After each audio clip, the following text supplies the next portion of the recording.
So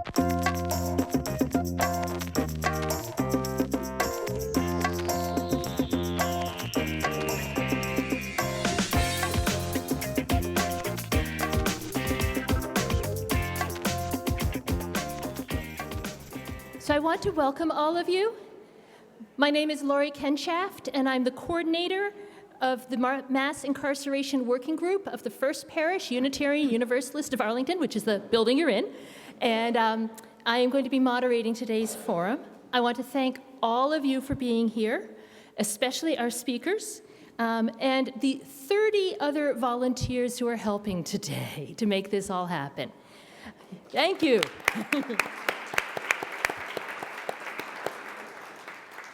I want to give a special call out to Tish Miller, who is the house manager in charge of all the logistics here, and the other members of the Mass Incarceration Working Group who helped organize this forum. Bill Gardner, Clarissa Rodriguez, Colleen Kirby, Kate Tranquata, Kim McMacken-Marsh, and Mark Jacobson. This has really been a team effort. I want to thank you, Sarah from ACMI, Arlington's cable TV channel, who is recording this and it will be available for other people to see later. And ACMI has done a whole series of programs on criminal justice reform in recent weeks, and I encourage you to see those too. They're really good. I want to give a special thanks to the legislators in the audience. I know that Representative Jay Kaufman is here. Thank you. Obviously, we have legislators on the panel. Are there other legislators in the audience that I haven't spotted? Okay. I send greetings from Representative, is that the legislator in the back who stood up? No, okay. I send greetings from Representative Sean Garbely, who's the state rep for much of Arlington, from Arlington's police chief, Fred Ryan, and from Senator Jamie Eldridge, all of whom are deeply committed to this work, but were not able to be here today. So the basic purpose of this forum is to help build momentum for comprehensive criminal justice reform in Massachusetts.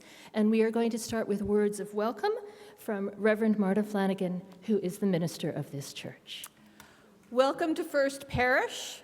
This is a religious home to more than 400 Unitarian Universalists living in and around Arlington, and it's my honor to serve as minister here.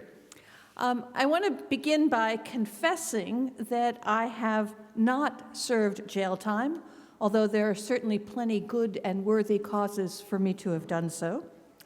But therefore, like many of us, we have much to learn. I have visited men and women in prison. How many of you have done that? Very good. And so we know something about the piercing look of suspicion, the frisking, and the clanging of the door. And I dare say all of us know something about fear. We feel fear whether we are guilty or innocent. I also know this: none of us want to be known only by the worst thing we have done in our lives. Think about that for a moment. Perhaps you have disappointed someone, harmed and hurt them, betrayed them.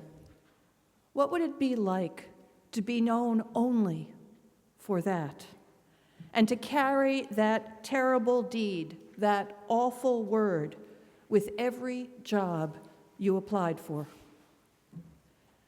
7 years ago, the good people here at First Parish set about clarifying their mission. And we knew that part of that mission had to include prophetic work. But how to phrase that? What was the language to be?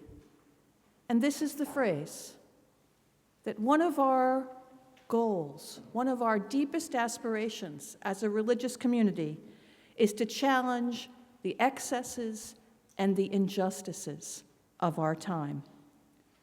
Today, all of us in this room partake in that work, to learn about one of the terrible excesses and injustices of the time that we have been born to, and to become ever more skillful about challenging this injustice. I thank you for coming.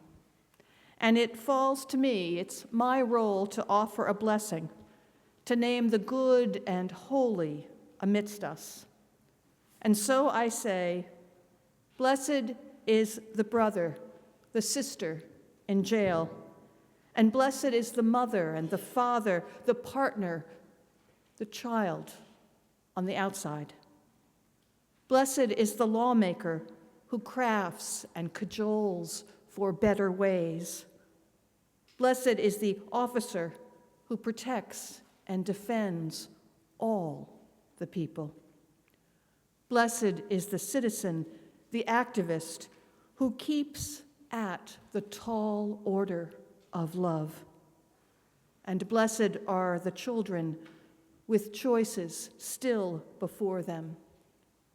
And blessed is this very day given to us to be a good and kind and just force in our times.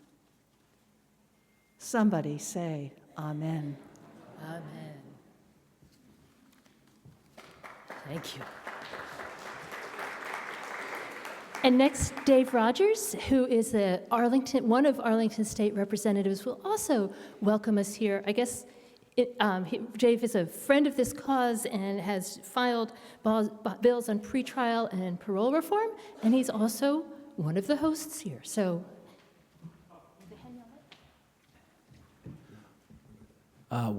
good afternoon, everyone. It's great to see you, an amazing turnout, and I'm Dave Rogers, the state representative for the 24th Middlesex. That is all of Belmont, parts of Arlington. If you vote at the Hardy School or Town Hall or at Brackett, I'm your state rep, and also represent parts of Cambridge. And when the Reverend began by saying she was going to confess, I thought, wow, this is going to get really interesting. But thanks for those warm opening remarks, Reverend, and of course, thanks to all the organizers. A lot of work goes into putting on an event like this. So I've made criminal justice reform a central focus of my work in the legislature. I've introduced a lot of legislation. It's sort of my main focus. And I'm excited because there's a real opportunity this particular legislative session to get something done. And the CSG report, Council on State Governments report, is out. There's a lot of momentum to do reform. Matter of fact, I saw a statement from the majority leader in the House that we may even do criminal justice reform before the budget, and the budget's in April. The way I see the process likely to happen is some legislation related to the Council on State Government report standing alone without a lot of amendments, because the Council on State Government report doesn't get into several other areas that need reform. And then I see a push for reform beyond what's in the CSG report after that. So for those of you who care about this issue, it's really a critical time, an important time, and I look forward to working with all of you in the community. I'll be back a little later around 4:30 for a panel on working with legislators, and thanks again, and have a great day. thank you.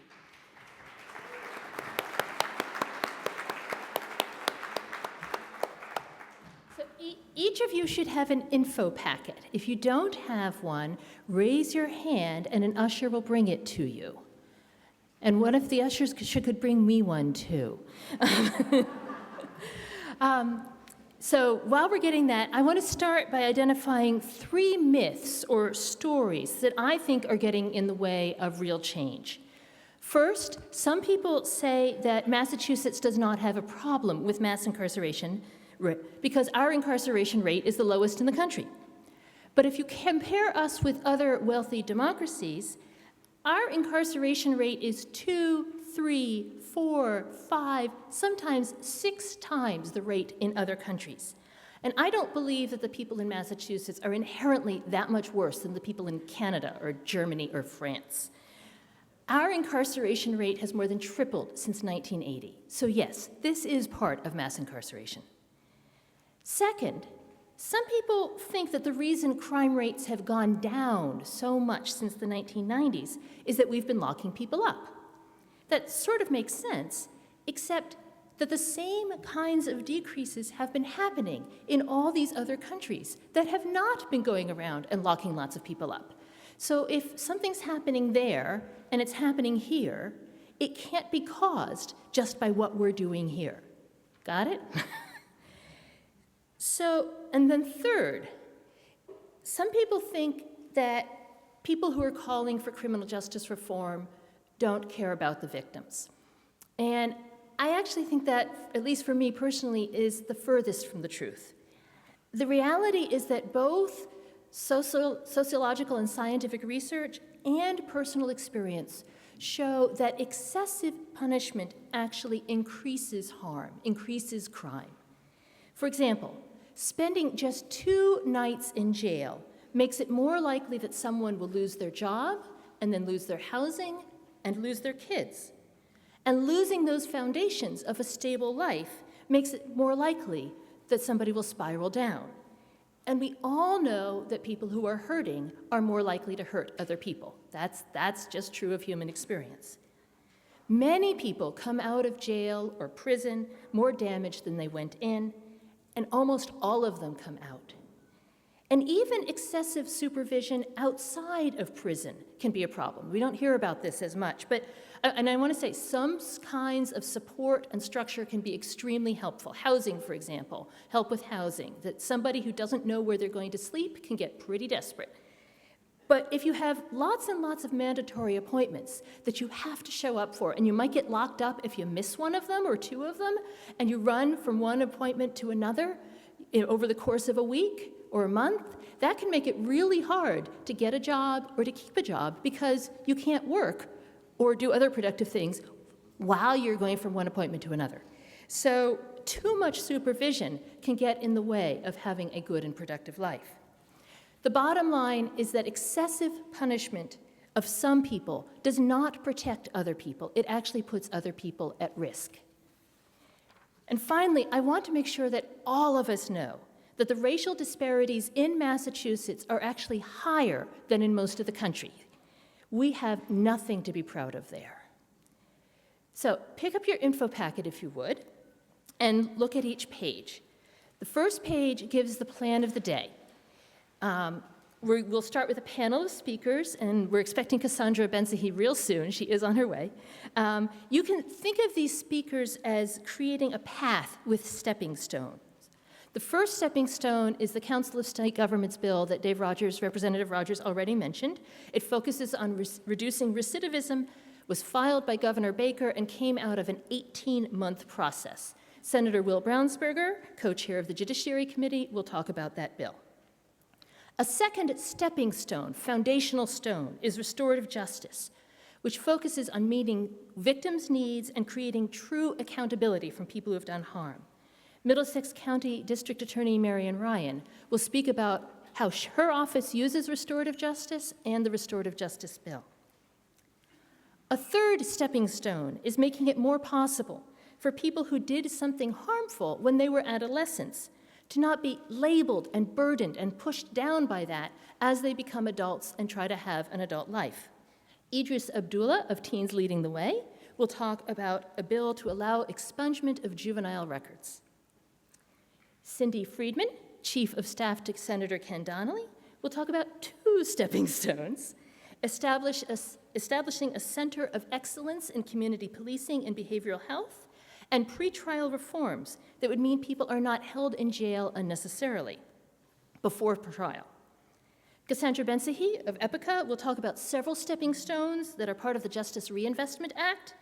These steps have been identified as priorities by the Jobs Not Jail Coalition, which includes a lot of formerly incarcerated people who draw on their own experiences about what matters. We will then go back to Senator Will Brownsberger and ask him to talk about where he thinks the path needs to keep going from there. One stepping stone is his bill to reduce the criminalization of poverty, which we think is very important. What else? And finally, we have asked Rasan Hall to be the sort of capstone speaker of all of this. He is the director of the Racial Justice Program of the Massachusetts ACLU, and we have asked him to have the final word because we think we all need to be thinking about the racial justice implications here. He will give us an overview of the legislation that has been filed at the State House this season from a racial justice perspective. So really big there at the end. We will then have a 20-minute break. You will find refreshments and restrooms that way. And after the break, you will choose which topic you want to go deeper into. If you pre-registered, I believe you have a number on your name tag. Do people have numbers on name tags? Yes, good. And that indicates which topical group you indicated interest in. You're, of course, welcome to change your mind. The first page of your info packet tells you where each topical group will meet. The bigger the room number, the further you have to walk, but it's all in one building and it's not that far. We assigned rooms and groups based on how many people expressed interest when they pre-registered, and we realized that some of the rooms may be a little crowded. We're glad that you all are here. We're sorry we don't have a bigger building, but we weren't going to do construction work for this. So thank you for being here. If your group feels too crowded, come back here. Rasanha will be speaking here about the racial justice implications. There will be plenty of seats in the sanctuary. Most of the panelists will be in the topical groups. Unfortunately, District Attorney Ryan needs to leave early, right? So Erin Freeborn, who is the Executive Director of Communities for Restorative Justice, has very kindly agreed to be the resource person for the group focusing on restorative justice. Also, is Nayoka Carey here? I haven't seen her yet. Great, thank you. She is the Executive Director of Citizens for Juvenile Justice, and she will join the conversation about juvenile justice and has information about the Juvenile Justice Omnibus Bill. These conversations will be lightly facilitated. The speaker will answer questions or have a more general conversation or both.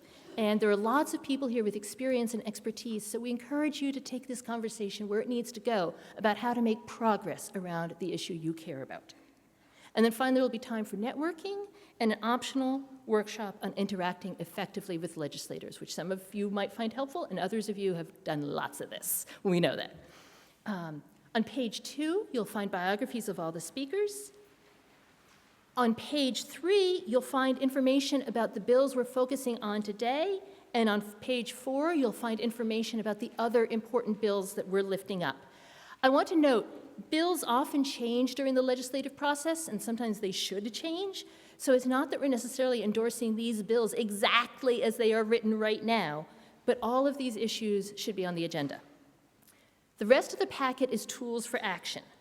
We expect most likely these bills may have struggles in the House, so we're focusing on the House.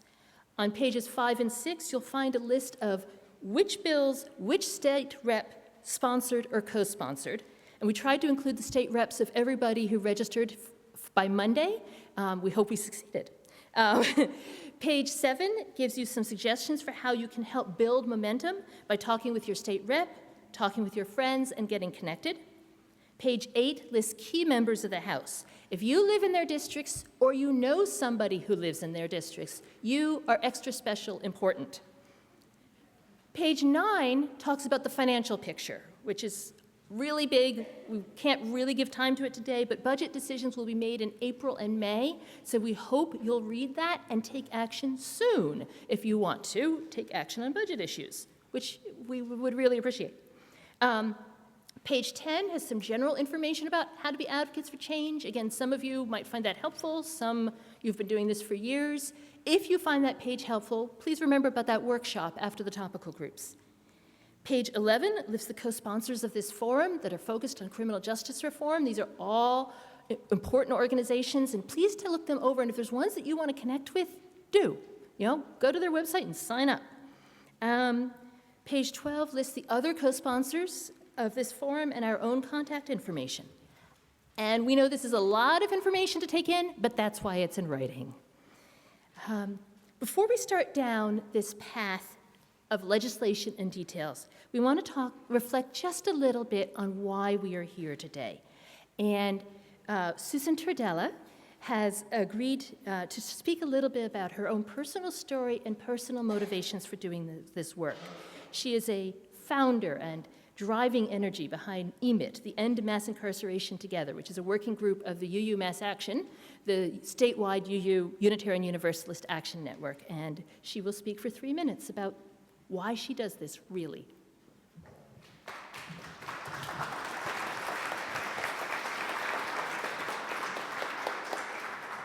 Hi, everybody. It's so great to see so many people who care about this. So why am I an activist? Why are you all activists? I'll give you 3 reasons for me. The first one is I want to stand on the side of justice, like Reverend Marta was talking about.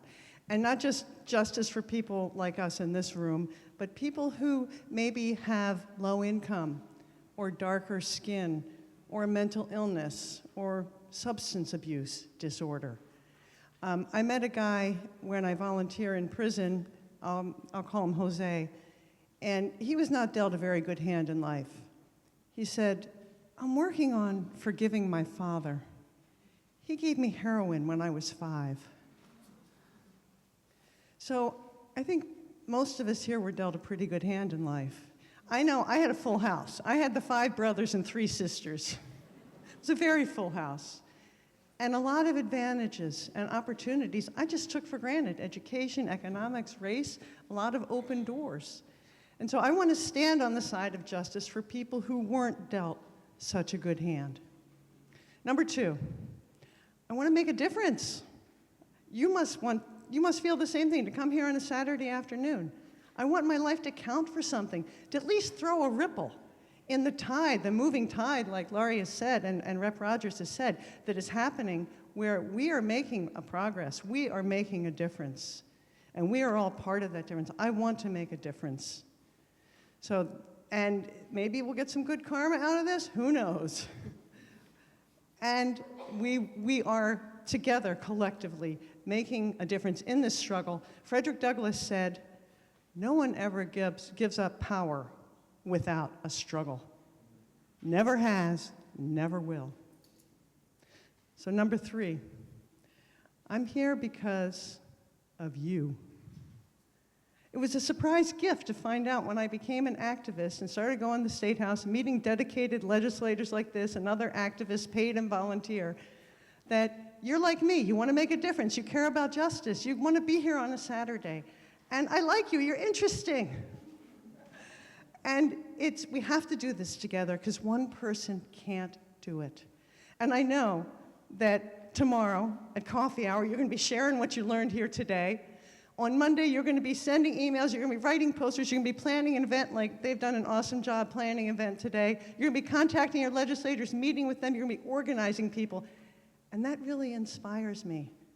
And I'm so happy you're here, and so I would just say, struggle on together, and especially tomorrow and Monday and Tuesday, and bring more people to this movement, and keep on going, keep on struggling together. Thank you.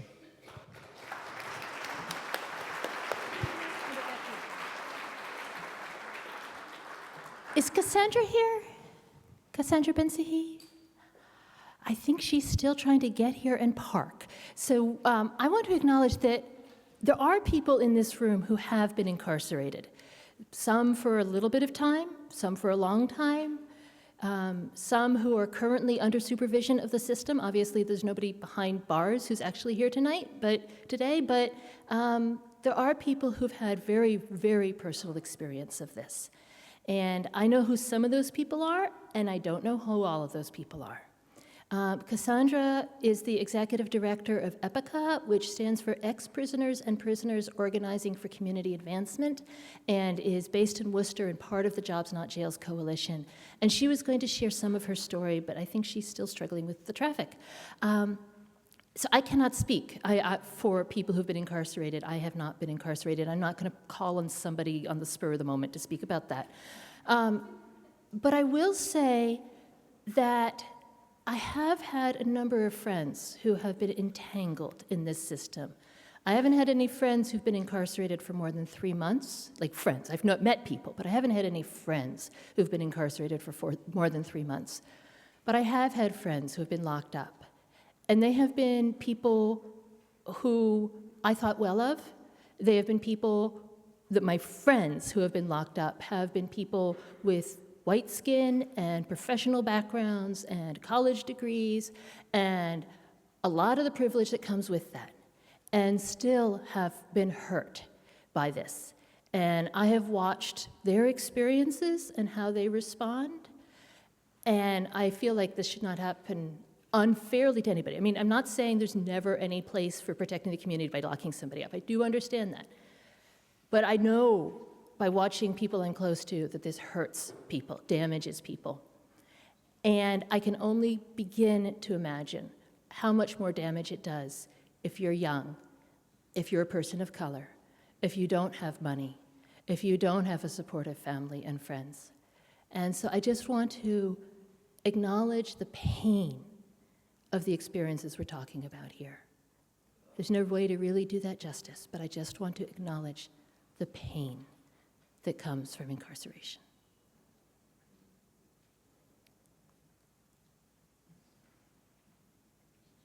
And now I'd like to ask all of us to take 1 minute, just 1 minute of silence, and think about why you personally are here, why you do this work, why you care about these issues. Some of you are very dedicated, some of you are new and curious. It's all good. But please take a minute to just think about what your deep motivations are.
Now, we can't introduce ourselves all to each other, but please turn to somebody near you who you don't know and just introduce yourself. Say your name, shake their hand, and if you want to, like one sentence while you're here.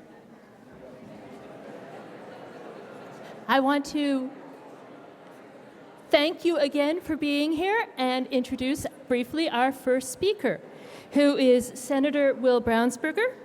As I said earlier, he's the co-chair of the Legislators' Judiciary Committee, which means he is immersed in these issues all the time.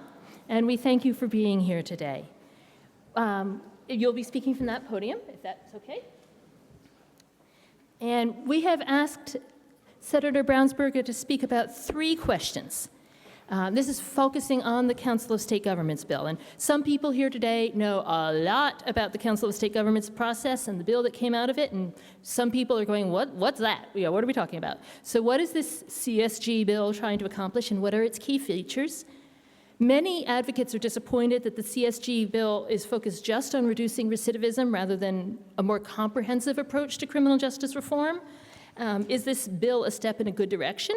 Is it how big a step? And is it fair to call it necessary but not sufficient? And the CSB bill is the result of many meetings and a consensus process and was filed by Governor Baker.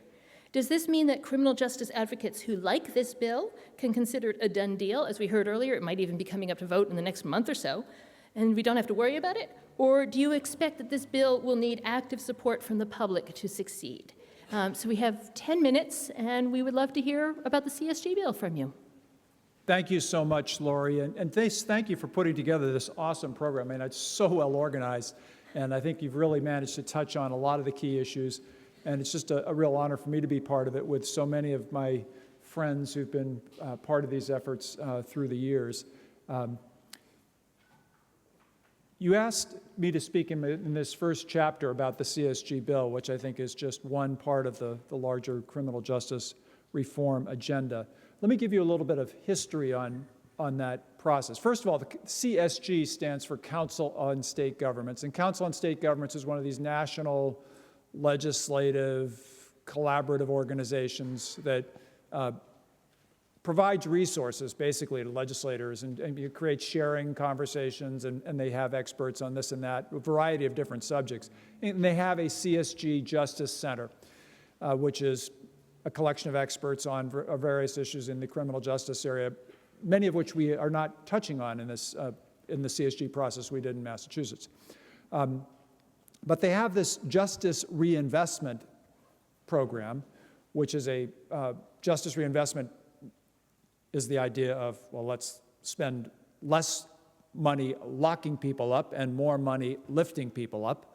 That's the basic frame of it. That's a good frame. Certainly buy into that frame. And the Senate president had been drawn to that for many years and has been working to try to bring them in, to have them do their consulting process that facilitates the development of ideas in that space. And they've done it in a number of different states. Probably over half of the states of the country have been through some kind of conversation with them over the past 10 or 15 years. What happens with that process, and this I think is kind of reflected in the results of that process in most places that it's been, is it tends to zero in on the issue of recidivism, right? I started from this conversation of, well, let's spend less money locking people up and more money lifting people up, but it tends to tunnel into a particular space within that conversation, which is the issue of recidivism, which turns out to be a space in which it's easier to get bipartisan agreement. For those who are not necessarily bought into the idea that we have too many people locked up, they can certainly agree on the idea that if somebody has been locked up, we certainly would like them not to be coming back and getting locked up again. And from a progressive standpoint, everybody agrees with that. So what happens in that conversation, and it's happened again and again, is it zeroes in on that particular space, which is good and bad. And in this particular conversation, it zeroed in on that space even really before it started, because to get the governor and the Chief Justice of the Supreme Court and the Speaker of the House on board, the Senate President had to negotiate a letter which basically focused the whole CSG process, the scope of the process, on the issue of recidivism. And so from the beginning, that was the focus of the process. And there was never any reason to delay anything else because that process was going on. So that process started a little over 2 years ago, I guess. And so for most of last session, the preceding legislative session, the 2015-2016 session, people said, well, we can't do mandatory minimums because we're waiting for the CSG process. So we can't do X because they're waiting for the CSG process and so forth. But that was actually more of an excuse than a reality, because most of us were ready to do lots of other things while the CSG process happened, but it became a barrier, in fact, to doing other things. So the good news is that barrier is gone now. That CSG process is done, and there is no reason not to move forward with a broad agenda of criminal justice reform. Now, the process, in fact, was a useful process, and there is nothing negative that came out of that process.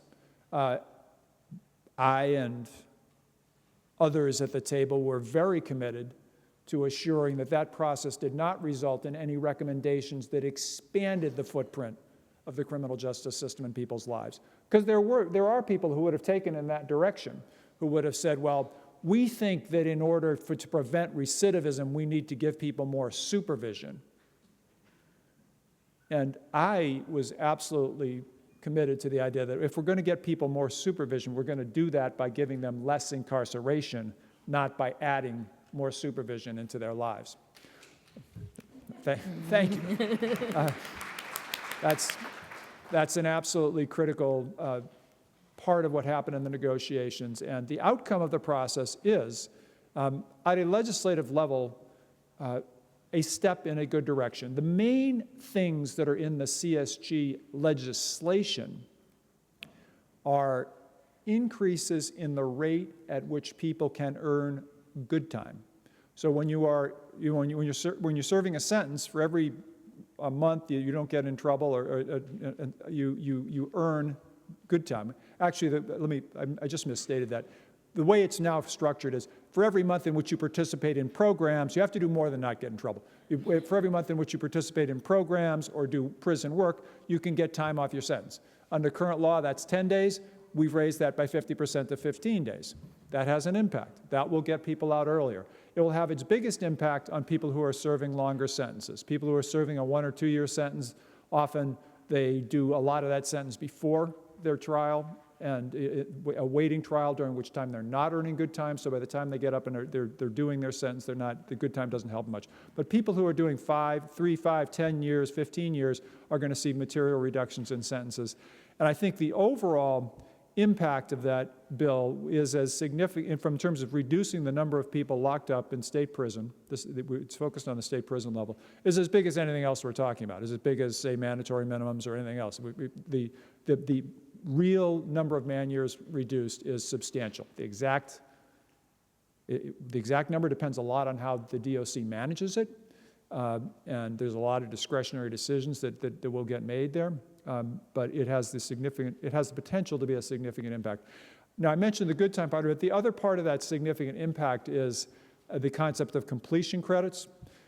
Completion credits are the idea that if you complete a program, and there's a belief that when people complete programs, they tend to get more benefit than if they just do part of the program.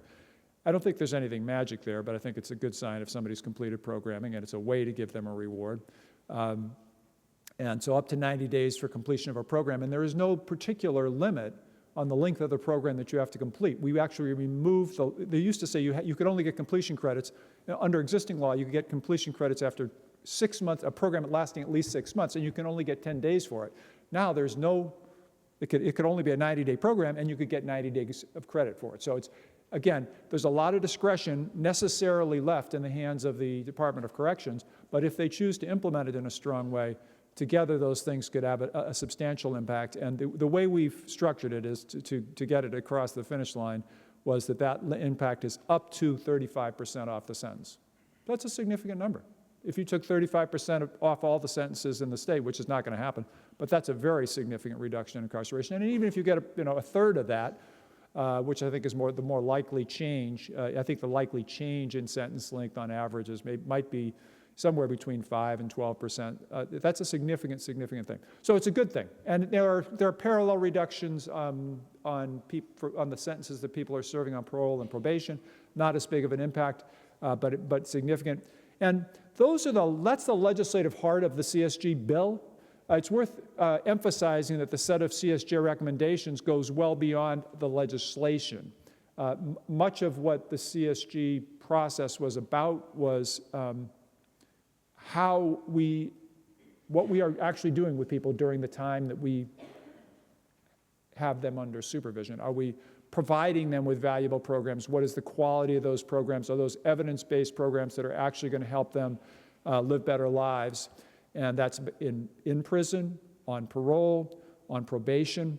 And so there is a lot of discussion about how to improve the quality of programming and the quality of the probation and parole experience so that people find those, in fact, more useful and helpful. So I'm a strong believer that there's an awful lot more we need to do, and I'm hopeful that we'll be able to do that. And the last thing I'll mention is I don't think this bill's going to happen in the next 2 weeks. That's not too likely. That was mentioned, but I think that doesn't reflect the real scheduling dynamics. It will be the soonest. The hope would be, I think, that it would get done in the first leg of the session before July, but it won't happen in the next 2 weeks.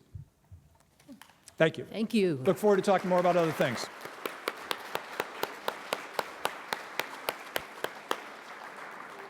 So District Attorney Marion Ryan is our next speaker.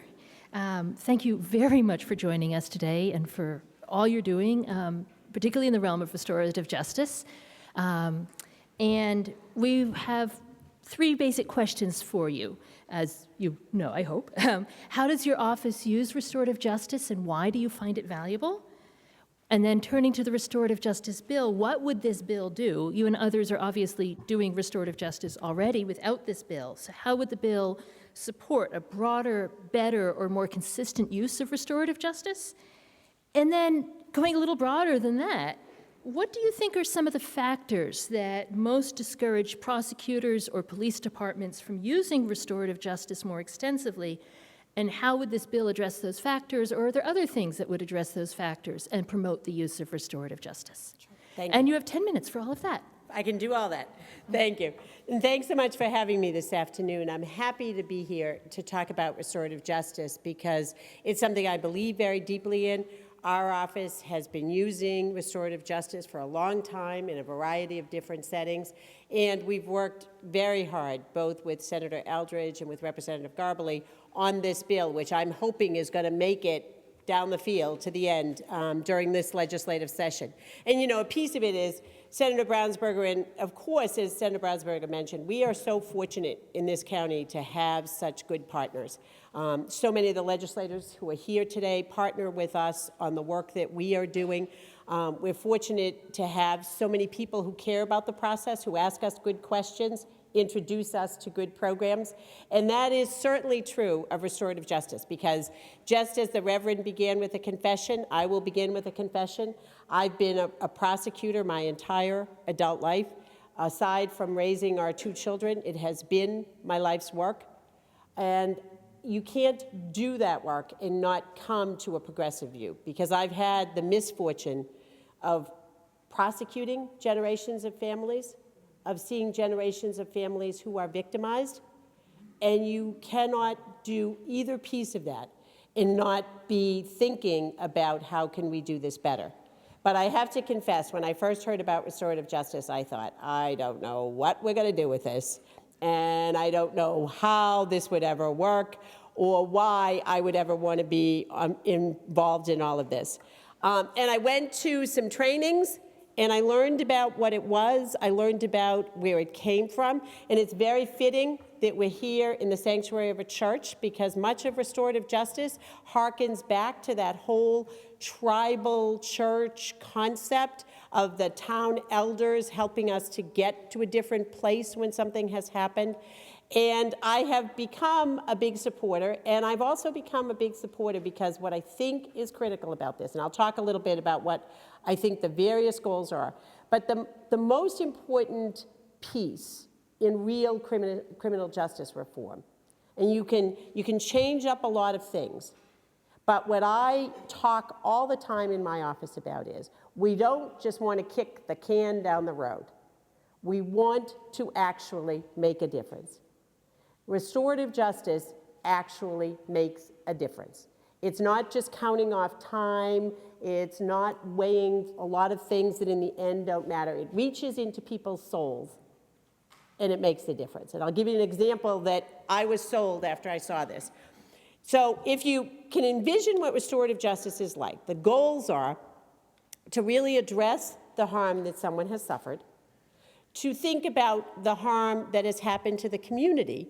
And there is a community harm. You know, every time I prosecute a criminal case, anytime any criminal case is prosecuted, it is not brought in the name of the victim versus the person who's charged. It is the Commonwealth, the United States, the state of Virginia, whatever it might be, because it's an understanding that we are all diminished in some way when we are not safe. And the third piece is getting the offender to really understand the impact of what happened. So I can go to a district court. Any one of you on Monday could go to a district court, and you'd see a line of people come in, and they'll stand before the judge, and they plead guilty, not guilty, they get fined, they maybe get some jail time, they do whatever happens to them.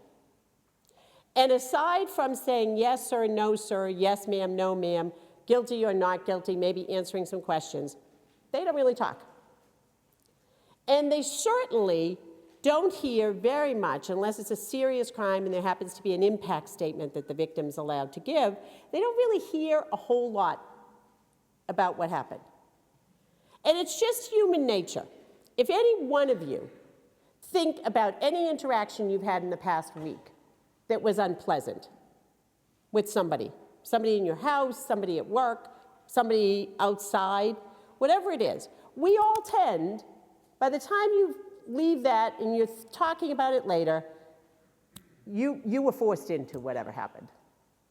You know, you might have lost your temper, but you were provoked. This might have happened, but if they hadn't done that, you wouldn't have been mad. Right? That's human nature. People being prosecuted are no different. And there really, in the criminal justice system as it presently exists, is not a moment when anybody says to that person, you know, you really hurt me.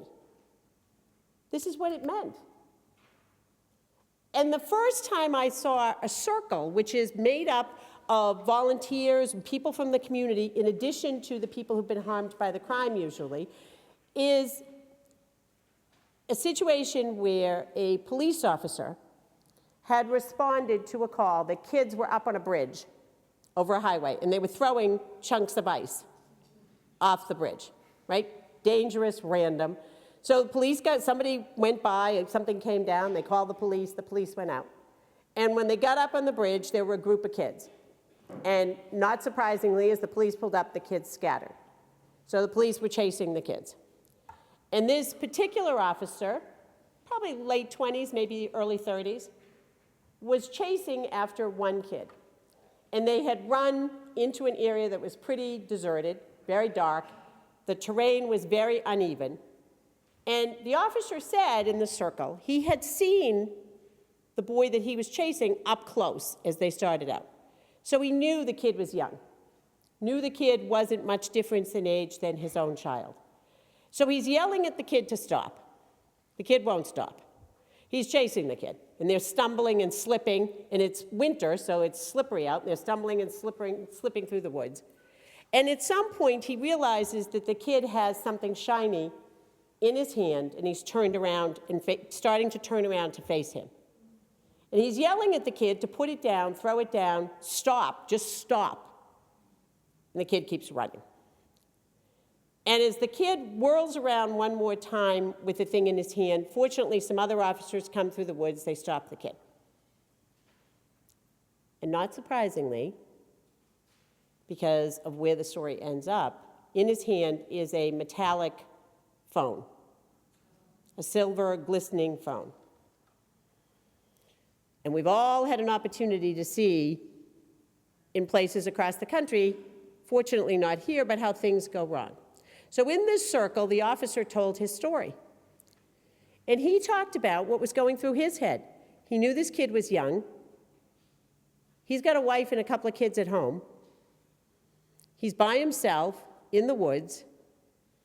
The kid won't stop. The kid pulls something from his pocket and whirls around. He can see the metallic glint of that. And he's frightened. He wants to go home that night. And he's telling this in the circle. I guarantee you, no one had ever spoken to that young man who was in the circle that way, or made him really think about it. Because what he said when it was his turn was, I just run because I run. I wasn't thinking about how dangerous it was to be running through the dark that way with the police chasing me. And I was going to take a picture with the phone. I had no idea that he would see this shiny thing and think of what it was. And I understand why he would be scared. You can't, and you're hearing me tell it not well, third hand, but you can't sit and hear that happen and not believe that everybody leaves that circle changed in a way that we don't change folks in a traditional criminal justice prosecution. And what this bill does, and what we have done across Middlesex County, is to use restorative justice for a number of things. We use it in many of the schools in our county. So when there's an incident among kids in school, not necessarily criminal, you know, it's hard to call somebody fat or ugly or four eyes or something worse when you're sitting across from them in a circle and you hear them say, you don't understand how that makes me feel. And it's become a lot easier to be doing that when you're texting it or doing it on your phone or something, and it's all very impersonal. Restorative justice makes that up close and personal. We've used it with great success. We have had situations which were on the verge of boiling over in unpleasant ways in schools that have been resolved using restorative justice. We are using it as a diversion program for young offenders to hold them accountable for what's happened, give victims an opportunity to talk about that. One of the most compelling kinds of things is when people talk about how their house has been broken into, what it feels like to come home and find your house cleaned out. It's hard to think they're going out to break into too many more houses after that. So one of the things that this bill does is it helps to bring people to learn more about restorative justice, to get converted, hopefully. It also provides, we're very fortunate in this part of the state, in Middlesex County, we have C4RJ, we have RRJ, programs that we can send people to that we can use. Not everyone has those. So this would provide a structure for judges, for prosecutors, for police departments to use restorative justice in their work. And then it would do all of the technical pieces like providing standards for the programs, setting up offices to run these programs. So this is a bill that we feel very strongly about. I urge you to consider supporting that bill. Not just your legislators, because I would guess that most of your legislators, if you live here, are already supporting the bill, but others. You know, the legislative season gets very busy. There's a lot of bills, and sometimes it's just a matter of the squeaky wheel making it to the other side for the bills that pass. So I think this is a very important piece of criminal justice reform. And I thank you for having us here this afternoon.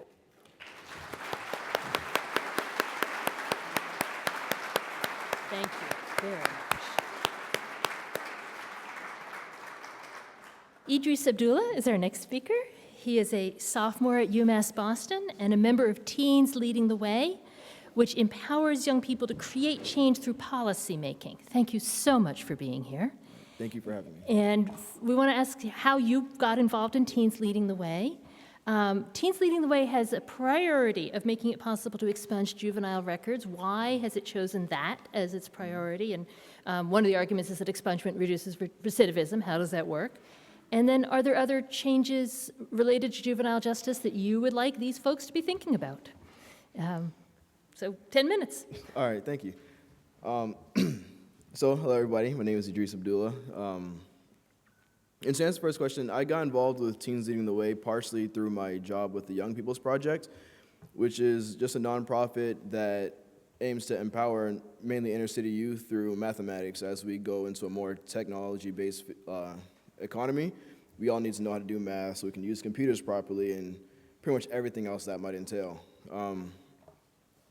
And part of it is because like the person who founded it was named Bob Moses, who was a really big civil rights activist back in the days. He's super important, a lot older than I thought he was. He's a great person. And basically, so we have our roots in like civil rights and social justice. And Melissa came basically one day and she invited us, like, hey, do you guys want to do Teens Leading the Way? If you want to get involved in politics, activism. We all said yes.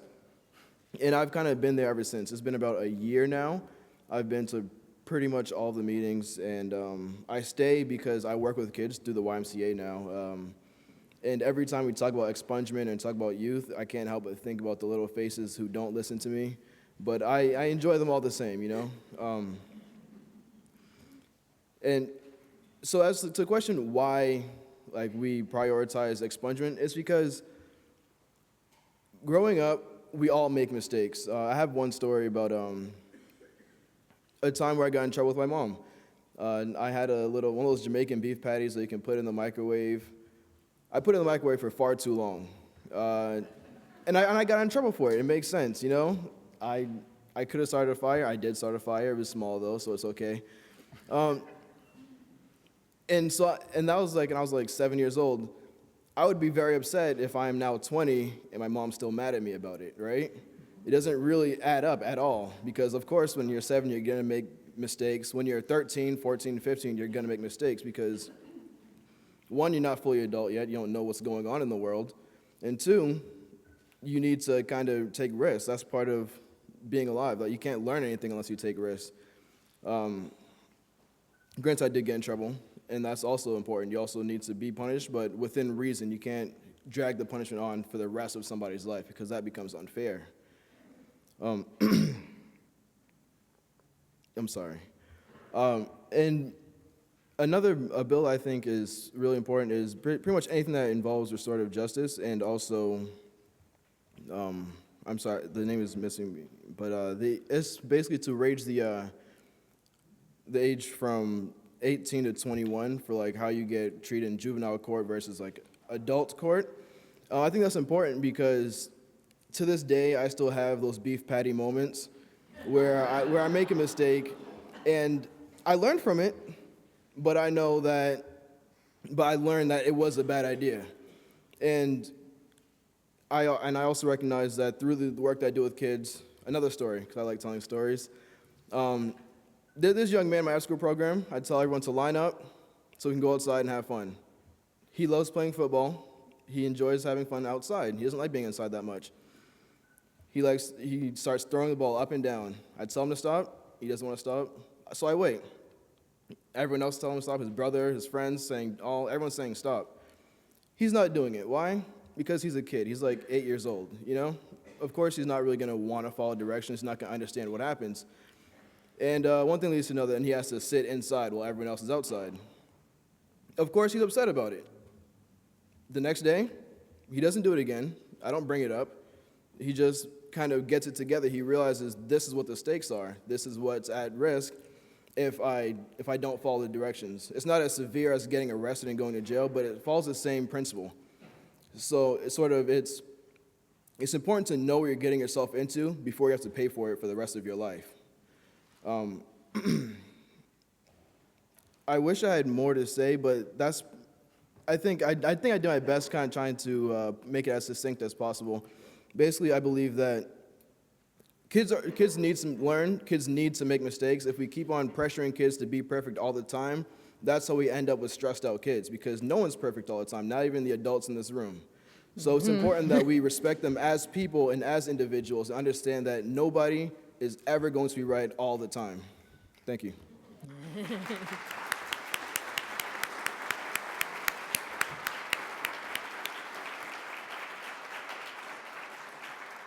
So, thank you very much, Idris. Cindy Friedman is our next speaker. She's the Chief of Staff to Senator Ken Donnelly and has worked closely with him on these issues for, I think it's 9 years now. And Senator Donnelly had hoped to be here today and wasn't able to make it, so we are extremely grateful to you for stepping in and being here today. We have 3 questions. One is, we all know that issues related to policing, inequality, and unnecessary violence have been in the news. And in addition, a large percentage of the people who are locked up here in other states have substance use disorders and various kinds of mental health diagnoses. And Senator Donnelly has submitted a new bill that would establish a center of excellence in community policing and behavioral health. What would this bill do, and how would it help address these huge challenges? And then second, you and the senator emphasize the importance of getting people treatment that they need rather than locking them up. And then often it's difficult to find treatment, especially good and affordable treatment. So how much is this a budget issue? How much is it possible to substantially improve the availability of good mental health and substance abuse treatment at the current level of public funding? Or is this sort of one of those things we come back to, what are the values of our Commonwealth? And then third, Senator Donnelly also filed a pretrial reform bill, which we featured at a similar forum 2 years ago, but it's still active. And this bill would require courts to use a validated risk assessment tool so that people are held before trial only if there is some actual evidence that they pose a flight risk or a risk to the community, instead of holding them for financial reasons when, according to the Constitution, they are presumed innocent. So tell us about that bill, just briefly. And again, 10 minutes for 3 big questions. Okay, I'll try and talk really fast. So first of all, thank you all for letting me stand in for the senator. He's, as many of you know, has some medical issues that he's going through right now, and he couldn't be here and asked me if I would take his place. And I'm happy to do that because I love channeling him. He's an amazing human being, and he is so dedicated to this issue and the overall issues of criminal justice, that it's an honor and a pleasure to be his chief of staff. So on that note, I got to put this in some context, okay? And I want to give you a few statistics. And these statistics are from places like the Vera Institute of Justice, the Substance Abuse and Mental Health Service Administration, NAMI, numbers of organizations have done research in this area, so I've just distilled a couple. The Department of Corrections reports that as of January, this was January 2015, 28% of males and 59% of females in custody had open mental health cases, and 46% of females were receiving psychotropic drugs. About 15% of men and 30% of female inmates have serious mental illness, including schizophrenia, bipolar, and major depression. This is conservative. About 25% of state correctional inmates and up to 50% of county jail and House of Correction detainees and inmates in the Commonwealth are receiving mental health services to some degree. At MCI Framingham, about 70% of the women awaiting trial receive mental health services. About 30%, this was in 2011, 30% of the homeless population had serious mental illness, and our homeless population has grown by about 15%, somewhere between 15 and 25%. At least, this is a 2015 statistic, at least 1 in 10 calls for police service involve emotional disturbance. Anecdotally, that's much higher if you talk to police departments around the Commonwealth. They'll tell you it's more like 25% of all 911 calls. 1 in 4 people involved in officer-involved shootings suffer from mental illness. And then men and women who have mental illness are disproportionately incarcerated for quality of life crimes like, trespassing, public intoxication. And furthermore, people with mental health diagnosis experience longer stays in jails and House of Corrections than people that are not mentally ill. And finally, the average annual cost to house an inmate is about $54,000, okay? So, given all that, whether they like it or not, whether we think it's their job, whatever we may feel about it, police have become the front lines to dealing with people who are having a mental health crisis or a substance use disorder situation, okay? And dealing with somebody who is going through a psychotic episode is a lot different than dealing with somebody who's just stolen a cell phone and is running down the street. And police are not trained to provide service in one of those cases as opposed to the other. Now, I think police spend, I don't know, it's somewhere between 100 hours or 150 hours learning how to use a gun and how to, apprehend somebody. And they spend about 2 to 3 hours learning about how you deal with somebody who's in the middle of a mental health crisis. So this problem is just becoming greater because they and the criminal justice systems are now the default providers of mental health services in our state and across the country, frankly. So what does this bill do? It's the Center of Excellence in Community Policing and Behavioral Health, and it does a couple things. First of all, it serves as a clearinghouse for best practices. So its job is to go out and find, well, what are the best ways to treat people who are in the middle of a mental health crisis, and I am a police officer. It will develop a robust training program to provide to new police officers and to veteran police officers. It will help communities tailor the programs to their specific community because every community is different and one size doesn't fit all. And it will expand training and technical assistance to other stakeholders like state police, transit police, campus police, people who deal, who are in the security business and deal with this issue.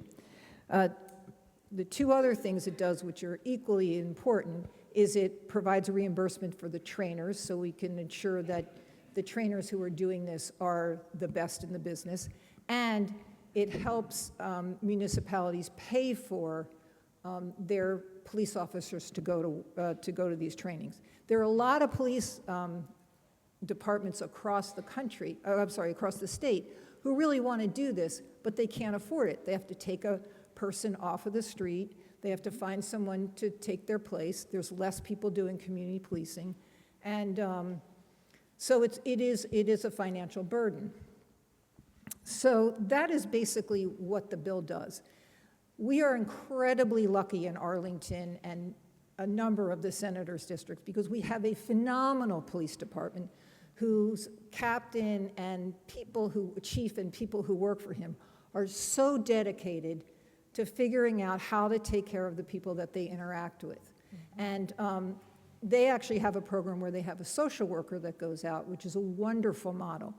But there are numbers of police departments across the state that are really supportive of this, and they've done it. But we can't leave it to chance of where you live. You can't, you're lucky enough to live in Arlington. If you get it, if you're possibly live in Lowell, nobody even knows what you're talking about. So we want to make this statewide. And I just want to tell you that for the places that do it, just some of the municipalities that have done it, they've seen a 58% reduction in arrests for people with mental illness. 80% reduction in police officer injuries, more likelihood that people will be connected with services, which I will talk about in a second. Okay. Can we provide treatment at the same level of funding? So, cut to the chase. At $54,000 per inmate, the answer is yes. Okay? Just yes. But we have to change our priorities. We have to be totally committed to stop the criminalization of mental illness. We have to stop saying that it's okay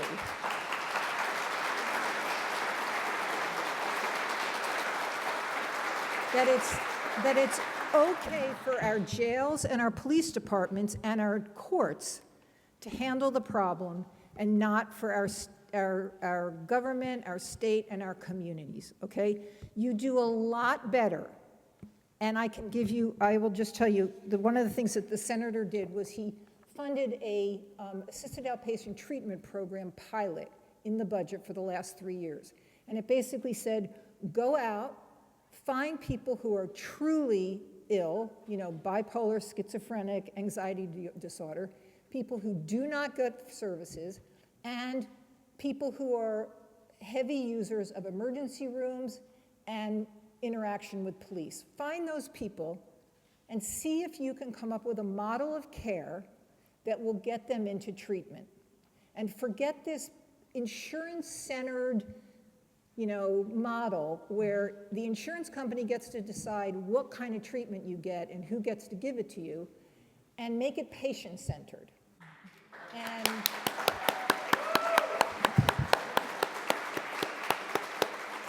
guess what? Guess what happens, okay? This is just in the last cohort. I know my time's up, but I have to read you this. So this was the last group of people, were 30 people, 17 men, about 13 women. 75% had bipolar disorder or anxiety. The other 25% were schizophrenic. 65% of them had dual diagnosis. I mean, this was a hard group. None of them were receiving services. All of them were heavy users of emergency rooms. So after this 6 months, 75% of them, there was a decrease in their need for stable housing, 82% less legal issues, 78% decrease in custodial issues with their children, 62% decrease in suicide and self-harm, 15% decrease in unemployment, 84% decrease in psychiatric hospitalizations, and 91% decrease in the lack of engagement in treatment. It worked, okay? And it costs a lot less than $54,000 a year. So yes, we can. And finally, to the last point, sorry. You get 2 extra We're minutes. very passionate about this subject. Go for it. The senators also filed a bail reform bill. And I am less I'm sort of less immersed in the details of that, but we were incredibly lucky to have our wonderful general counsel, Dave Swanson, raise your hand, Dave, who does work on this bill. But basically what it does is it moves it moves the bail system from a cash system to a risk assessment system. So it's not based on your ability to pay. It is based on whether you are a risk of not returning or a risk of committing a crime again. And for all sorts of reasons that I think probably most of you can come up with yourself, this is a system that's much more, it's much fairer, there's more justice. You're not penalized because you can't pay your $250 bail and you lose your job and your kids, get taken by DCF because nobody's taking care of them. But if you're, if you can run drugs and you've got to, you can pay your $100,000 bail with no problem. So this uses a risk-based system. It's being used in Colorado. New Jersey just went to a complete risk assessment system for bail, and it's been very successful, and we'd be happy to talk to you about it in more detail. Thank you very much. Thank you.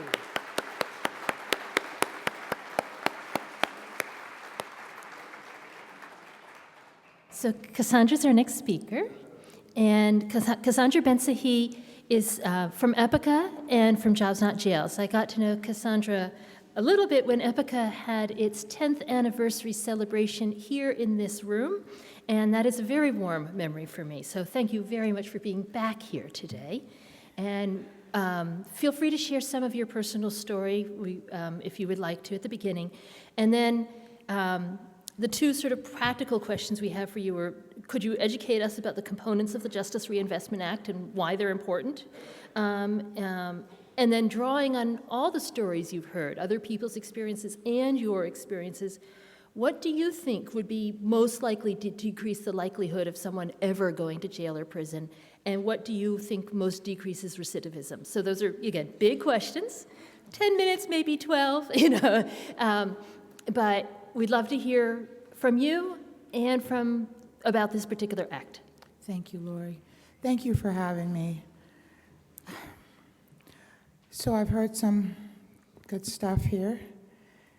So my qualifications for coming to this work and being in this space, I am a member of the post-incarceration community, a mother of 6 children. I was caught up in, a lot of you might know my story.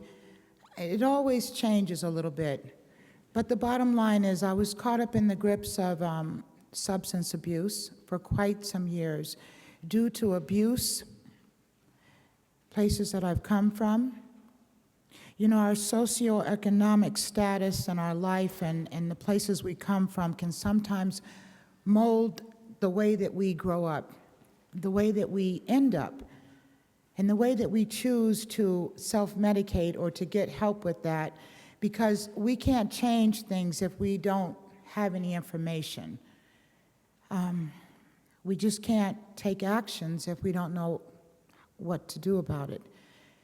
So my substance abuse led me to the prison system. The judge decided to give me time in Framingham State Prison instead of send me for addiction services. When I finished my time, I ended up back in the streets. I lost my children to the DCF, and it would take me 3 years before I was able to get my children back. I was responsible at the time for 4 daughters, and when I came out of prison, I had every intention on doing better, of turning my life around, of getting a job back as a medical secretary that I'd held down for 5 years, of being a better mother, of providing better, of doing better in my community. I had all these hopes. But I was to find out that I now had a criminal record, that none of this was going to be possible. It took me 3 years to get an apartment, 3 years to get my children back, 3 years to overcome the obstacles that I was going to face due to that incarceration.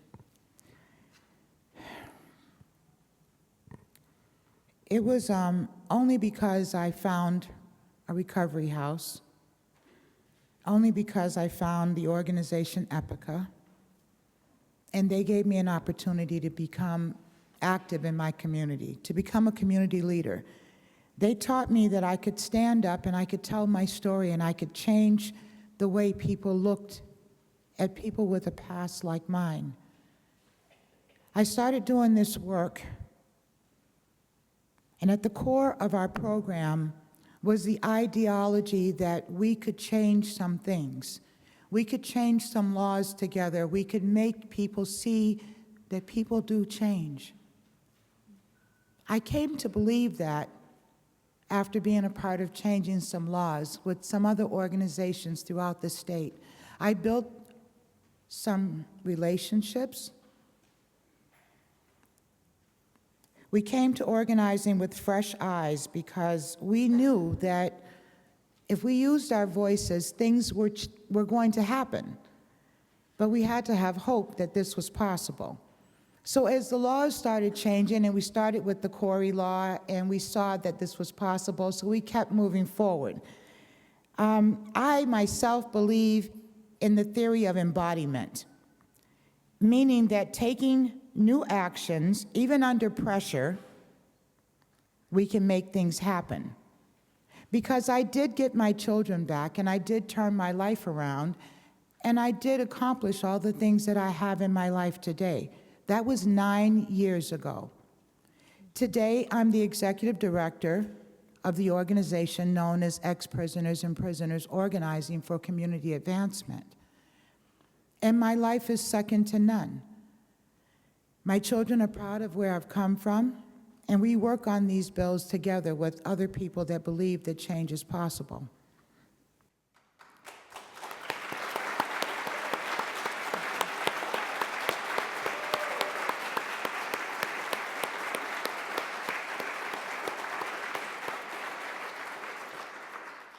It's only through faith and endurance that we keep going in this work, because these are hard times. How to deeply transform the deep embodiment of a negative culture, it takes a lot of faith. It takes a lot of hard work. I want to talk about the bills, and I want to thank the legislators in the room that have worked with us to make these changes possible. Senator Brownsberger's bill, the act to reduce the criminalization of poverty, is one of my favorite bills. Our bill, the Jobs Not Jails Coalition, supports the bill to eliminate mandatory minimum sentencing for drug offenses. Our state and prisons and houses, they're overflowing with inmates serving time for drug convictions.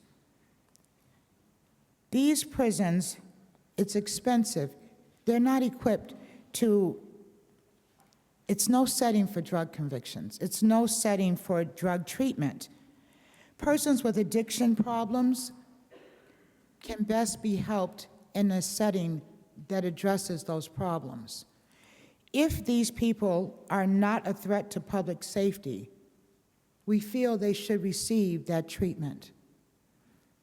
If these people are not a threat to public safety, we feel they should be in a therapeutic setting, not in a penal system.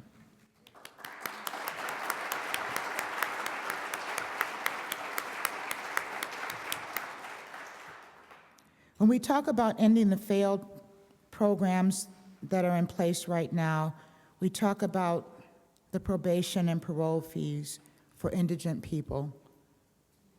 I have daughters myself that have been trapped in that system, not knowing if they can pay a fine, afraid to go to jail, or afraid to go to the court system because they haven't had enough money to pay the fine.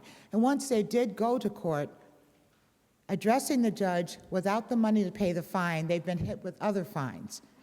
So they would come back at a later date with just enough money to pay that fine, only to find out that another fine had been tacked onto that. So they're actually hiding out, waiting till they gather up enough money to go back, and hopefully they'll be able to pay that fine off, afraid that they'll be incarcerated if they don't have enough money to pay for the fine. Now, we have to change this system, so we're looking at what can we do to make this system better. Can we allow people to do community service? Why is it a good idea to incarcerate people at costs of like $30 a day when it costs hundreds of dollars to keep them in jail. It's not cost effective. So that's part of our bill to change that system. We're looking at increasing the felony threshold. Right now, our threshold is at $250. We're one of the last states with that threshold. We want to increase the threshold to $1,500. There's a pushback from retailers that say if we increase that threshold, people will steal more or they'll do more crime.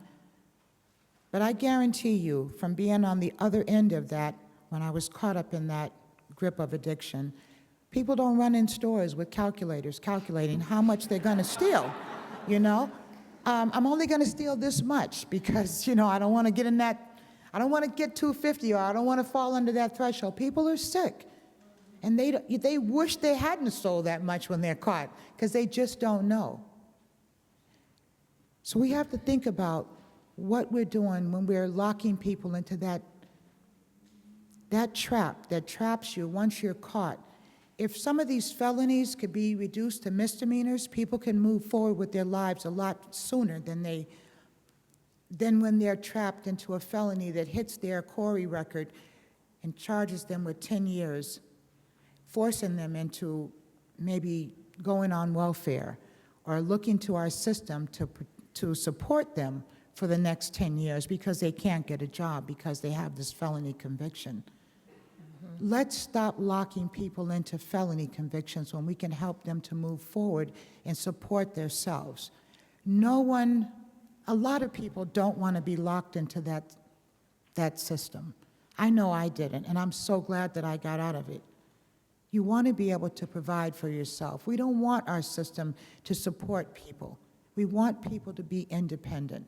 And our organization, when we run our CORI workshop every Wednesday, we teach people how to order their records. We don't want to be another part of that system of supporting people, doing things for people, when they can do things for themselves.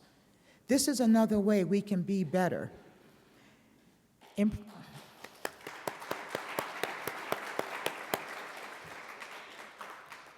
We've improved on our CORI system. We've added changes like reducing the felonies to 10 years and reducing misdemeanor ceiling times to 5 years. But we feel if we do even better by reducing them to 7 and 3, the statistics are that after 7 years, a person has a 1% chance of recidivating. So we base those on those facts. It already stands that if a person comes out of jail, they still have to wait that time before they can seal those records. So we're looking for 7 and 3. Just bring it down a little bit more so people can wait less time. Permit people to say they have no record when they've sealed their record, because indeed that's the truth. We have, there's a program for youth out there called Youth Build that runs, they run training. Recently, I've had a youth come to me that had a record that was coughed. That means continued without a finding to a certain time. So she was put out of a CNA program because they saw that she had this cough, because they're the vulnerable population working with children and elderly. But when you have a cough on your record, it's going to go away, and then you'll have no record. Why should we not allow her to take that course? Because at the end of this time, she'll have no record. She was put out of the program, and then she turned around. I convinced her to go back after that record is coughed and get back into that program. But she was disillusioned. We have to educate people on what these records mean. You know, we're a part of a program right now to educate employers on how to read records and how to read what's on those records. It's important that people know that if things are coughed, dismissed, continued without a finding, that means it's going to go away. There's no record. People are being affected by these issues. Even though our new system doesn't give them out, there's a piece of the population that has certain access that affects our people. So we need to be able to put some teeth into the laws. We want to require jails and prisons to provide information to inmates to assist in preventing unfair accumulation of massive child support debts. These things, they should be common knowledge when people enter to the jail, but they're not. So when they come out and they get a job, they're hit with all these fees and fines that should have been taken care of when they first went in. Certain things have to be changed. So we have them in our bill. We're hoping that some of these things will happen so that when people come home, they won't be affected by these issues. We want to decrease a portion, direct a portion of the savings resulting from these reduced incarcerations to a trust fund for job creations for persons with high barriers to employment, and establish a system for the transfer of terminally ill patients to a facility other than a prison. Prisons aren't equipped to take care of terminally ill people that are no longer a threat to our society.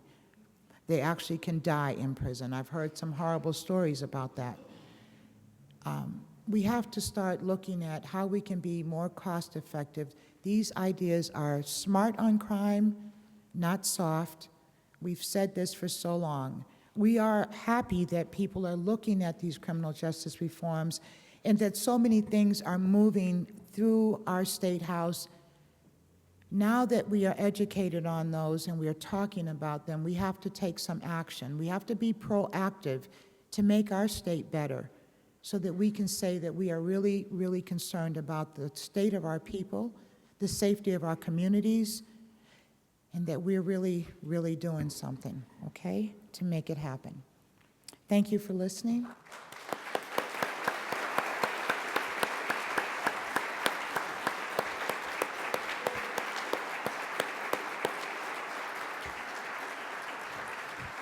Thank you, Cassandra. So we asked Senator Brownsberger to speak twice because we wanted to hear about his bigger vision and his bill on to reduce the criminalization of poverty, which Cassandra Ben-Sahi just spoke very eloquently about. And we didn't want to confuse his vision with the CSG bill that we were talking about earlier. So if you would, we're interested in your vision of how to bring the level of incarceration in Massachusetts into line with that in other wealthy democracies. What bills do you want to tell us about? But what bills, what vision? If you can do this in 8 minutes instead of 10, that would be fabulous, but we'll give you 10 if we need to. The preceding speakers have made that a lot easier because, Cassandra's agenda is my agenda. We work together in putting it together, and Marian Ryan's leadership is something I'm also following, and her work on restorative justice is very significant. And the legislation that we have in that area derives from her knowledge. And Senator Donnelly and Cindy Friedman herself have been great partners in the whole criminal justice area. So again, the things that she spoke to are very much the things on my mind. And I know that the things that Rashawn's going to get to are also things on my mind. And Idris, whom we haven't met before, we haven't worked together, but his agenda's on my agenda. So we have touched on a lot of the issues. Let me just back up and frame it a little bit. Lori talked about some of the stats, right? We have a relatively low rate among the 50 U.S. states, but if we were a country, we would be among the highest in the world, right? And all the countries with higher rates, most of them would be United States within the United States. That's a big perspective stat. But here's another stat that I find I can't sort of shake my mind loose from. We are locking up in this state 4 or 5 times more people than we were locking up 40 years ago. So something really big happened here, and most of it happened during a period of about 15 to 18 years, from the mid-'70s to the early '90s. We were just packing them in, and we were just building prisons, one after another, and locking people up. And it was a movement. And the interesting thing is it happened in every state in the country at the same time. And it was driven by politics. By consciousness, by perceptions. And I want to make clear that it was not just legislative policy changes. I spent a couple of summer weekends just going through every single piece of legislation that we passed during that period and looking at it from a quantitative standpoint and saying, could this really contribute to these numbers in a material way? And the answer really is no. Even the mandatory minimums for drugs can't account for that much because drugs are only 20% of those folks. Even if you just legalize drugs and let everybody out who are on drug charges, you'd still have an incarceration rate that was several times what we had in the mid 70s. So that was a movement. It was driven by, I think it was driven by racial tension. It was driven by perceptions of what was going on in the 60s. There was the Willie Horton sort of racist approach to talking about criminal justice. And so racism was a part of what drove us there. But it's much bigger than racism now. It's a whole system. It's a whole bunch of people. If you talk to most of the people in the criminal justice system, people are doing things, one by one for reasons that they think make sense, not for racist reasons. Then they're not crazy about locking. They understand the kids are crazy, to speak to the youth issue. They understand that young brains don't develop that fast. They understand that people who have addictions shouldn't be locked up for addictions. Most of the people in the criminal justice system get that. But what has happened over this period is we just now have a going rate that is just way too high. If somebody commits a certain offense, what is our response? We've moved into this incarceration mode. And all of it adds up to just something that's much too much, period. It's just much too much. There's much too much incarceration. And there's much too much, and Cassandra spoke to it, all these collateral consequences, the fees and fines that spiral. I thought I had this fine, but then I didn't pay that, and I got in trouble about that, and I have another fine. You can never get out of it. So we have to dial back on a whole lot of different fronts. And thank you for being here, because it matters to talk about it. Because the problem is, in fact, consciousness and perceptions. Talking about it makes a big difference. So I'll speak very quickly to some of the things that are on the agenda. I just want to highlight that there are some things on the agenda that come down to political decisions. And there are some things on the agenda that are just really complicated and hard to sort out. So, for example, I think bail reform is a very important issue, but it's very complicated and hard to sort out. I think expungement of criminal records is also another issue. Once you get into what is a criminal record, and there are so many different kinds of records, and how do you limit access to those, and how do you actually protect people from consequences, it's really complicated. Parole reform, I would characterize in the same way. But there are some other things that are just political that I think we should step up to the plate and make some decisions about. I hope mandatory minimums is in that category. Nothing complicated about it. Let's get it done.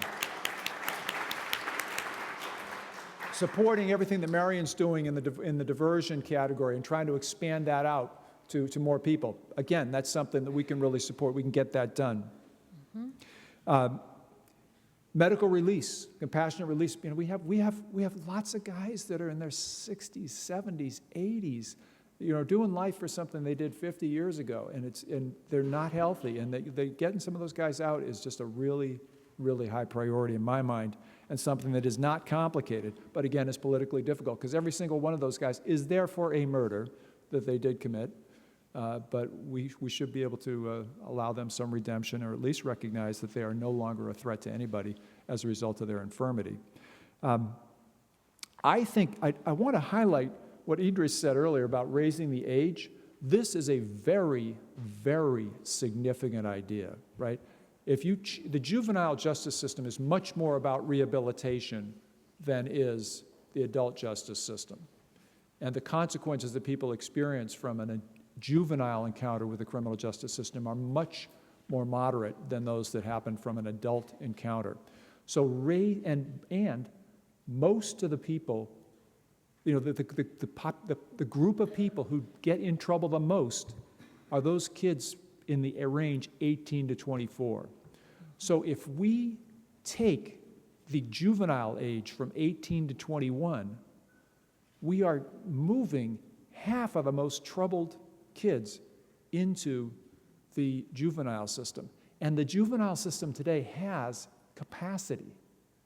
It has capacity.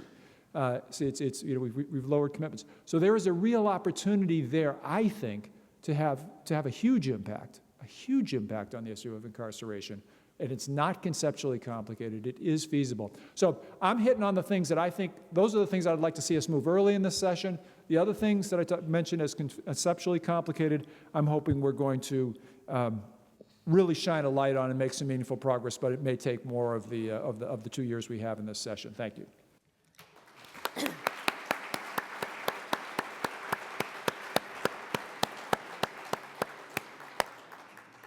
Thank you.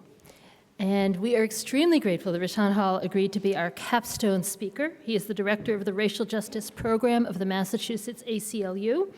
And we're asking him to look at this whole story from the point of view of racial justice, racial disparities. And as I said earlier, racial disparities in incarceration rates are larger in Massachusetts than in the country as a whole. We're interested in what you could educate us about what's going on there. Do you believe these bills or other bills that we've talked about today would make a difference? And if the legislation that's already been filed isn't enough, what more needs to be done? And what is your vision for how to bring the incarceration rates down to what they are in other wealthy democracies? Thank you. 10 minutes. No, 15. You get 15. I get 15 minutes. I was going to say. 15. Well, thank you and good afternoon, everyone. It's certainly a pleasure and an honor to be here for a packed house because this is a very important and serious issue. So first of all, before I make any comments or responses to those questions, I want everybody to do me a favor. I want you to get a pen. And if you don't have a pen, borrow one. And get the information packet that you have. And if you don't have the information packet, get a sheet of paper. And there's a bill number that I'd like you to write down, and I'll tell you why. And it's S770. And that is a bill by Senator Brownsberger. It's an act relative to providing community-based sentencing alternatives for primary caretakers. And yeah. And I lift that up for two reasons. One is because I view that as a racial justice issue, because there are a significant number of people who are primary caretakers of their children who are being pulled into the criminal justice system. They're disproportionately people of color and disproportionately women. And we know the disruptive effects that incarceration has on families, but we also, one of those disruptive effects is the destabilization of the home, and there are significant statistics that show that children of incarcerated parents are more likely to be involved in the criminal justice system themselves. And so if we can find alternatives to incarceration for those primary caretakers, we in turn reduce the number of young people that will ultimately end up being involved in the criminal justice system. The second reason I lift that up is because the person who is responsible for forwarding that bill and advocating for that bill is here today, Andrea James.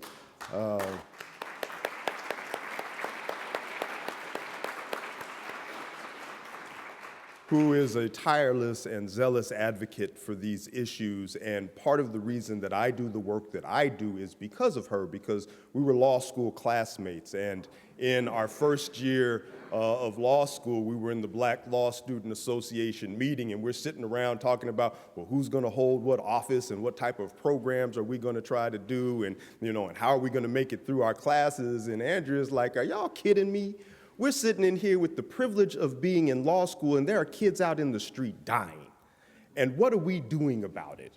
And so from that point forward, there were a group of us that, because of her connections and her advocacy work, working with young people who were gang involved in we began to make visits to the juvenile detention facility, the Judge Rotenberg facility, and that had a transformative impact on my life, and I felt that there was very meaningful work that I needed to do. Now, I ultimately went on to become a prosecutor, and that also was a transformative experience for me, and it shapes a lot of the advocacy that I do today. But I just wanted to acknowledge you, Andrea, and acknowledge your work and underscore that piece of legislation, in addition to all of the other legislation that is included in the information packet and that has been talked about by our other presenters today. I think there's a question of, why, some of these disparities exist and why there's a need to really focus on the racial justice aspect of it. We've had the referral references to there being a lower incarceration rate than other states, yet if we were a nation, we'd be one of the highest, but our racial disparities outpace the nation. Black people are incarcerated at nearly 8 times the rate of whites, and Latinos at nearly 5 times the rate of whites. We cannot be satisfied. We cannot be content with that. Matter of fact, we need to be ashamed of that. That is unconscionable. And so there's this question then, well, why are those disparities there? Why do they exist like that? And I think, for me as a racial justice advocate, I can say, well, the easy answer is white supremacy and structural and institutional racism. But that's going to leave a lot of people walking out of here scratching their head like, oh my God, am I racist? Or are we living in a racist society? But we have to begin to, so, you can answer that for yourself. But I think we have to begin to try to deconstruct that a little more. We can certainly look to the roots and the legacy of slavery and Jim Crow and racial discrimination. And thank you, Senator Brownsberger, for lifting up some of the history that you took time and effort to look into. This notion of that period of time where there were all these bills that were being introduced and in the criminalization of entire communities, and it was around that pivot between the war on poverty to the war on crime, right? And instead of investing in programming that would keep people out of the system, we invested in programming to attack people in communities and increase the number of police that are on streets. And so we see a greater number of people that are getting drawn into the criminal justice system. And when people are drawn into the criminal justice system, there's a greater likelihood that they are going to recidivate, and that there's a greater likelihood that they're not going to be able to have a stable home life, and that there's going to be a greater likelihood that that's going to impact their children and the generations and destabilize entire communities. So there is a root and a seed that needs to be explored and examined. And so specifically when we look at Massachusetts, I think we also need to take into account this idea that I call liberal exceptionalism. I think, I think it's because we feel like, all right, see, y'all about to make me get church, and we in the church, and I'm also an ordained reverend, so if I get to hooping and hollering, y'all just bear with me. But there's this idea that because we believe that we are a blue state and that we have these progressive values and that we have done some things right, that we don't need to worry about certain issues. And I think that was evident in my mind in the CSG process. The fact that they were invited here required the Chief Justice, the Governor, the Senate President, and the Speaker of the House all to come to consensus to say, yes, we want you here, but then two, what are we going to look at? And the fact that the things that they were asked, that CSG was asked to look at, was recidivism, and rightfully so, because that is a problem. But to not look at sentencing or the racial disparities when you have black people getting arrested or involved in the criminal justice system at 8 times the rate of whites.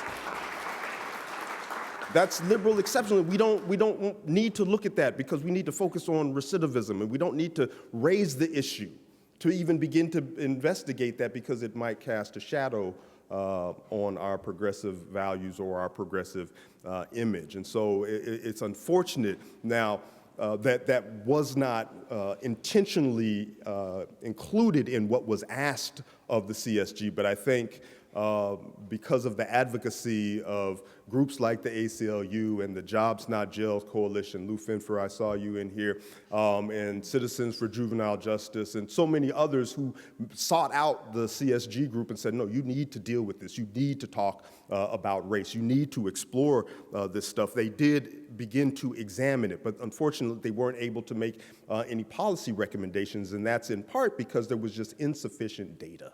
There was insufficient information across systems, and then there were a lot of participants in the criminal justice system, or the criminal injustice system, as some of us advocates like to say, they just really wouldn't want to share the data. And chief among them were some of the sheriff's departments, a lot of the police departments, and the district attorneys. Now, Middlesex County, you all are fortunate that you have DA Ryan, who has taken some very progressive stances, separated herself from some of her colleagues on certain issues, and that is to be applauded. And that is to be applauded.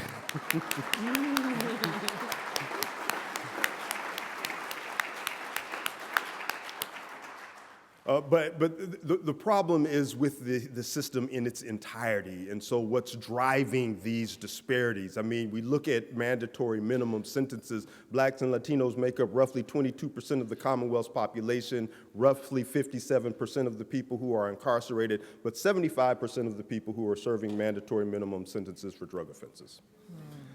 So you either, and also when there is ample evidence to suggest that blacks and whites and Latinos use and sell or are involved in drugs at the relatively comparable rates. Mm-hmm.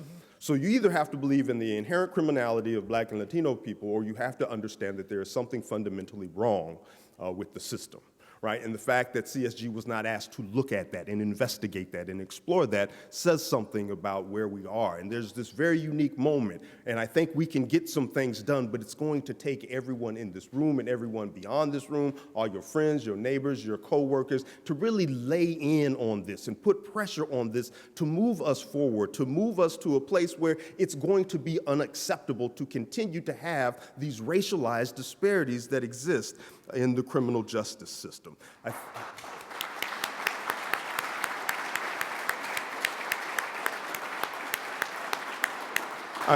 I'm thankful for the work and the research of a lot of groups and advocates. I think Mass Inc. has done a tremendous job. The ACLU reissued a report on stop and frisk in the city of Boston, where we showed that there were gross racial disparities in who gets stopped. Even though black people make up 24% of Boston's population, we made up 63% of the people who were stopped by the police. And even, well, you say, well, that's because that's where all the crime is. Well, even when you control for crime, there was a greater likelihood that black people were going to be stopped. And the recovery rates, meaning whenever they recovered contraband, either a weapon or narcotics or something that was illegal, were greater amongst white people than they were amongst people of color, meaning the people who were stopped, right? So that's just bad policing. And so when we think about what are the drivers of it, part of it is bad policing and over-policing. And again, Senator Brownsberger, your bill to decriminalize, or a bill relative to the decriminalization of poverty, right? There are minor offenses that police are arresting people for and bringing people into jail. That's problematic. You know, Mass Inc. did a report on bail and the disparities in bail, right? Who gets held on bail and how long they're held and what amount they're held on and how long they're held for, and understanding that being held on bail while you are presumed innocent has this disruptive effect in your life because your kid still needs a parent, your job still needs their employee. There's so many other things. If you're suffering from mental health issues or if you're suffering from addiction, and then you are removed from society and being held on bail while presumed innocent, right?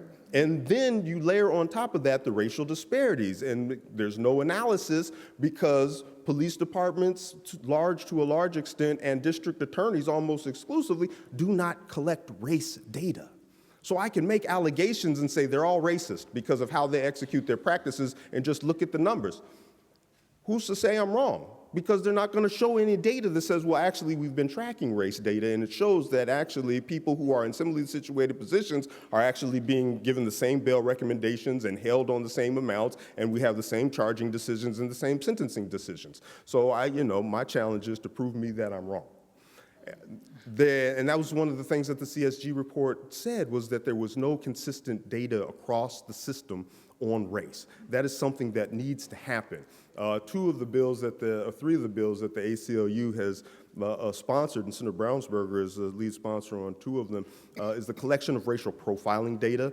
Back in 2000, when we required that there be racial profiling data collected of all the police departments, and again, we're Massachusetts, we're a blue state, we don't have that problem. Found out that there 2/3 of the police departments in Massachusetts were racially profiling. Right? So we need to, but that sunsetted, and so nobody's doing it anymore except Brookline and the state police. So we need to make sure what our police are doing. Arrest data. Police collect their arrest data, they should be turning that over and making it publicly available, because we can't manage what we don't measure. And then use of force. Who's having force used against them, and that results in serious injuries. We need more data. When we talk about the school to prison pipeline and the criminalization of young people, that's another area where these gross racial disparities exist. 1 in 27 white students are disciplined compared to 1 in 12 Latino students and 1 in 8 black students. And these are for nonviolent, non-drug, non-crime offenses that are occurring in our schools every day. What is the justification for criminalizing children like that? So I talked a little bit about some of the areas that I think are important. The bottom line that comes away from this, and I think about my experience as a prosecutor, and there's two cases in particular. There was one where there was a young man who was charged with possession of marijuana with intent to distribute. Basically, he had a certain amount of marijuana on him. And he came in and he was charged with the school zone, meaning that he had this amount of drugs in 1,000 feet of a school zone, which it was at the time.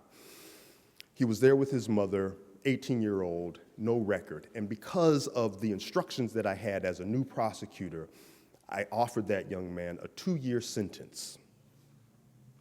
No prior record. He wasn't even in the act of selling. He just had amount of weed on him.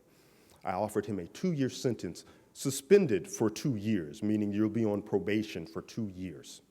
And if you violate that probation, then you go to jail for 2 years. His mother was in the court, like, yes, we'll take that. That young man, I have no idea whatever happened to him. Another incident was a man, when I was later in my career, was charged with trafficking weed. Anybody have coffee this morning? Dunkin' Donuts coffee? All right, anybody put sugar in their coffee? And when you put sugar in your coffee, anybody 1 pack, 2 pack, 3 packs, 4.5 packs, that's a lot of sugar. But if it's a large coffee, 4.5 packs of sugar is about the equivalent of trafficking weight, right? Yes, trafficking weight, 18 grams qualifies for trafficking weight. That's 4.5 packs of sugar.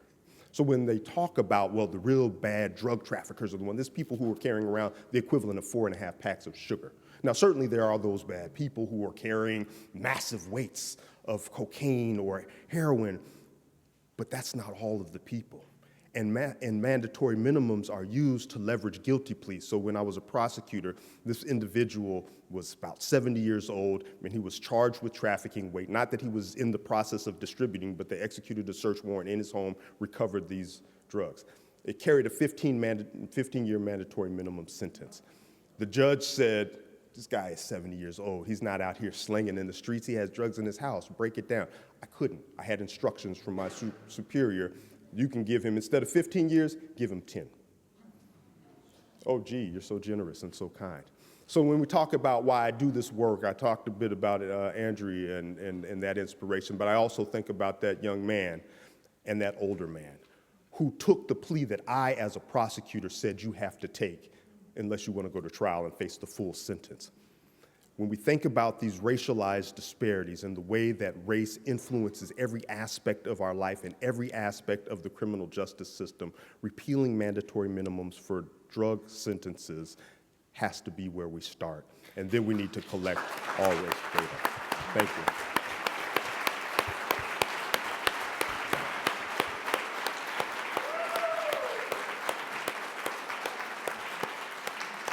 Thank you, everybody. I just want to say personally, one of the things that really got me was when I read about how kids that are as young as 4 years old are disciplined differently depending on the color of their skin. 4-year-olds in nursery school are disciplined more harshly if they are people of color and get off with more when they're white 4-year-olds, who should be forgiven for everything but do need to be taught. So, so we will now have a 20-minute break.